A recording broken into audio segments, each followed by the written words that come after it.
Salam alaikum.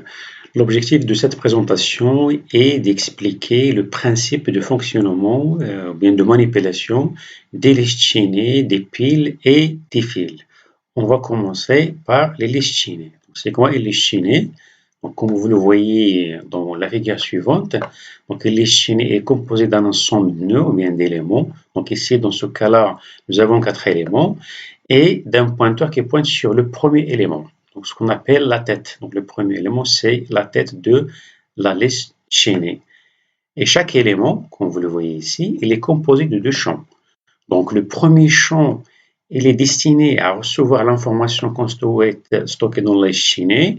Donc, cette information, il peut être un entier, un flottant, ou bien un type compliqué. Donc, soit type simple, soit type compliqué.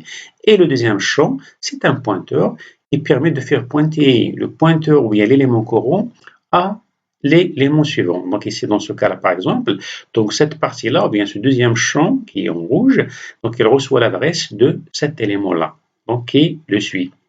Donc après, le dernier élément, son deuxième champ, il faut le mettre à 0. Et donc, à travers cette valeur nulle, ou bien 0, qu'on peut identifier le dernier élément de la liste, ou bien la fin de la liste.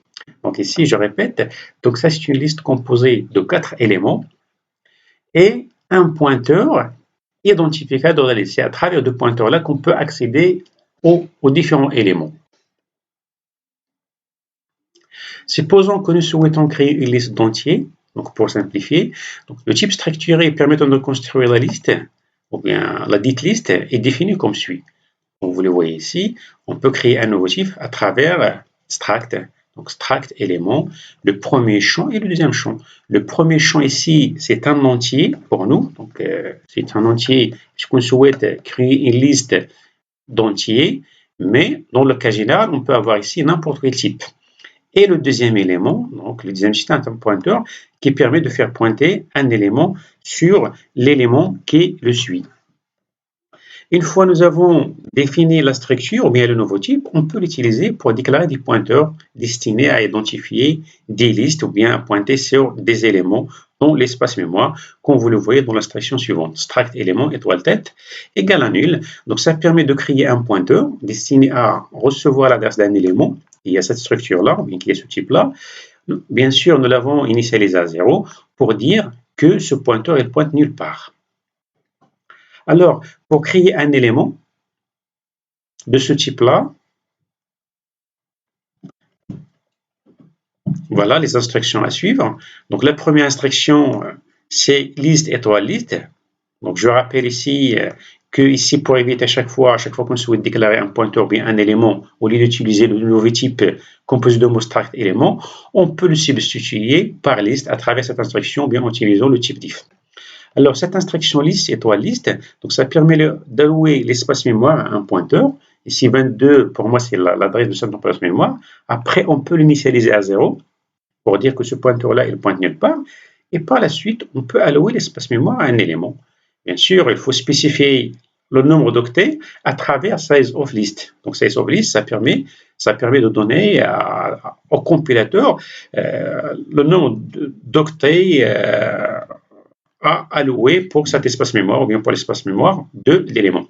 Une fois nous avons alloué ici, je suppose par exemple que l'adresse de cet élément est 32, donc cette affectation-là, il va nous permettre d'affecter l'adresse de cet élément au pointeur liste. Donc liste, il va recevoir l'adresse de cet élément. Alors maintenant, nous avons un pointeur qui pointe sur un élément et l'élément il est composé de champs. Donc l'information qui est entière et le deuxième champ c'est un pointeur. Donc on peut remplir les deux champs. Pour remplir le premier champ, on peut utiliser l'instruction listVal égale à 145, on va mettre 145 ici, et le deuxième champ, on peut le mettre à 0 par exemple, puisqu'il pointe nulle part. Si jamais nous avons un autre élément ici, qu'on souhaite que cet élément-là pointe dessus, donc il faut mettre son adresse ici. Pour la manipulation des listes, il y a plusieurs opérations qu'on peut appliquer, donc à savoir leur initialisation. On peut tester si une liste est vide ou pas. On peut parcourir ou bien passer d'un élément au suivant de la liste. On peut ajouter un élément aux différentes positions de la liste, soit en tête, soit en queue, soit au milieu. Donc en général, on peut l'ajouter à la énième position. On peut supprimer un élément. On peut parcourir la liste pour faire un traitement donné, soit pour l'afficher, soit calculer le nombre d'éléments, etc. On peut concaténer deux listes. Donc, il y a pas mal d'opérations qu'on peut apporter ou bien appliquer sur les listes chaînées. Donc, je donne un exemple simple pour commencer. Supposons que nous disposons d'une liste chaînée et qu'on souhaite, par exemple, calculer le nombre d'éléments de la liste, bien le nombre de nœuds de la liste, comme vous le voyez ici dans cette fonction.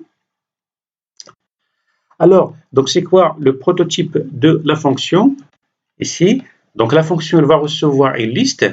C'est pour ça ici, il faut fournir la liste. Et pour nous, la liste c'est un pointeur. Donc, lorsque je parle d'une liste, liste c'est un pointeur qui pointe sur un élément. Donc, de la liste. Dans notre cas, c'est la tête. Après, c'est quoi l'ordre de la fonction? C'est calculer le nombre d'éléments. Donc, il va retourner un entier. Donc, il faut spécifier ici, il faut mettre un entier. C'est le type de retour. Alors, on souhaite calculer la dimension ou bien le nombre d'éléments de la liste. On a besoin d'une variable auxiliaire, contour, dans laquelle on va stocker le nombre d'éléments. Donc, il faut déclarer un entier qu'il faut initialiser à 0.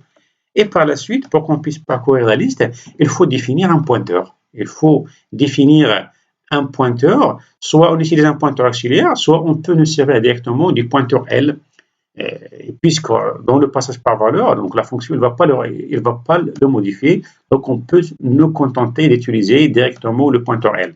Donc on a au début le pointeur L pointe sur le premier élément. Pour chaque itération, on va l'incrémenter, ou bien on peut le faire pointer à l'élément suivant, et pour chaque itération, on va incrémenter le contour. Donc on va incrémenter le contour par 1 jusqu'à ce que le pointeur il est à 0. Donc une fois le pointeur égal à 0, ça veut dire qu'on a parcouru tous les éléments de la liste, et dans ce cas-là, donc reste à retourner uniquement l'entier qu'on vient de calculer. Donc comme vous le voyez dans cet exemple-là, donc on suppose que nous disposons de liste de 3 éléments. Donc L, c'est le pointeur qui pointe sur la tête de la liste, elle est à 0. Le premier élément de la liste, donc bien la tête de la liste, voilà, son pointeur il est 30, il pointe sur le deuxième élément. Le deuxième élément, il pointe sur le dernier élément, c'est pour ça que ce pointeur-là, il est à 40, donc sur l'adresse de cet élément. Et ce pointeur-là, il est à 0 parce qu'il constitue le dernier élément. Alors, qu'est-ce qu'on a dans la fonction? Et le n, on va l'initialiser à 0 et on a L égale à 20. Alors, pour la première itération, on va vérifier est-ce que L différent de 0, L égale à 20, donc il est différent de 0. Alors, on va exécuter la première itération, on va incrémenter le n qui va devenir 1. Et après, on va mettre L égale à L suivant. L va recevoir la valeur 30.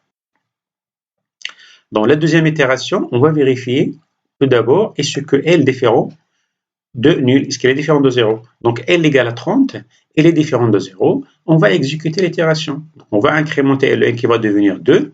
L égale à L suivant, donc L il va recevoir 40. Et après, on va remonter au test, ou bien à la condition logique. Est-ce que L différent de nul, ou bien différent de 0? Oui, donc 40 différent de 0. On va exécuter la dernière itération. L1 égale à 3. Et L, il va devenir 0, puisqu'on a L égale à L suivant. Donc, L était 40, L suivant, c'est 0. Donc, il va recevoir la valeur 0. On va remonter. Est-ce que 0 dépend de 0? Non, on va sortir. Ici, donc on voit bien que la valeur de Ln, c'est 3. Donc, la fonction, il va transmettre cette valeur. Alors, donc c'est le même principe. On peut utiliser pour n'importe quel traitement dont on a besoin de parcourir la liste chaînée. Comme exemple, par exemple, si on souhaite faire l'implémentation d'une fonction qui permet d'afficher les éléments de la liste. Donc, on a besoin de parcourir la liste et pour le parcours, on peut utiliser le même principe ou bien la même boucle. Comme vous le voyez ici, c'est la même boucle à utiliser. La seule différence, c'est uniquement au niveau du traitement. Ici, on souhaite retourner le nombre d'éléments. Donc, le traitement à faire, c'est pour chaque itération, chaque fois qu'on insère un élément de la liste, il faut incrémenter un contour.